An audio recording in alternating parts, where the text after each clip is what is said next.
Sir online का भी पढ़ाई होता है हाँ। और इलेक्ट्रिक का भी पढ़ाई होता है, इलेक्ट्रॉनिक का भी पढ़ाई होता है सर। जैसे अगर कोई करना इलेक्ट्रॉनिक्स इलेक्ट्रिकल में कौन कौन सा होता है? किसमें सर?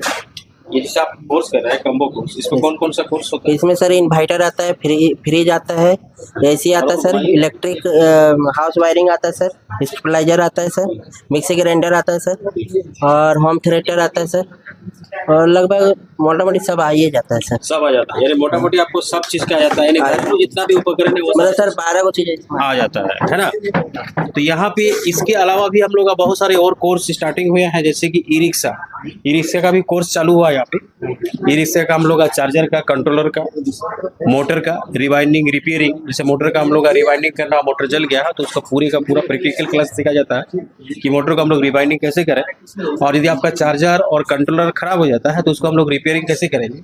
उच्च लेवल ट्रेनिंग है, उसमें स्टेमेटिक ड्राइंग के साथ साथ प्रत्येक कंपोनेंट का बारीकी से चेकिंग, प्लस जो आपको ई रिक्शा का फुल इलेक्ट्रिकल कनेक्शन वो बताया जाता है। इससे मीटर का कनेक्शन कैसे करेंगे हम लोग, इंडिकेटर का कनेक्शन कैसे करेंगे, हॉर्न का कनेक्शन कैसे करेंगे, बैक हॉर्न का कैसे कनेक्शन करेंगे, ये सारा का सारा हेडलाइट का कनेक्शन कैसे करेंगे, वो पूरे का पूरा प्रैक्टिकल क्लास सिखाया जाता है। यदि आप इच्छुक हैं तो आप यहाँ पे आके इसको देख सकते हैं, और मेरे यहाँ के स्टाफ से भी आप बात कर सकते हैं, और आपको प्रैक्टिकल के लिए यहाँ पे प्रैक्टिकल लैब भी देख सकते हैं कि किस तरह का यहाँ प्रैक्टिकल क्लास होता है। यहाँ थ्योरी के साथ साथ प्रैक्टिकल क्लास भी कराया जाता है।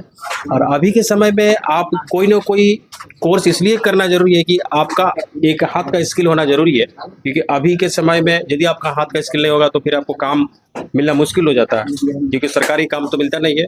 तो आपको हाथ का स्किल जरूरी है, इसलिए आपको कुछ ना कुछ टेक्निकल हेड होना चाहिए।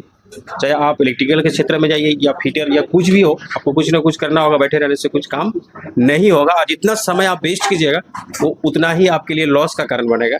तो आप जल्दी ही कुछ डिसाइड कीजिए कि करना क्या है, और किसी भी क्षेत्र में आप जाके उस काम को कीजिए, और उसके बाद फिर अपना बिजनेस या अपना निजी काम चालू कीजिए।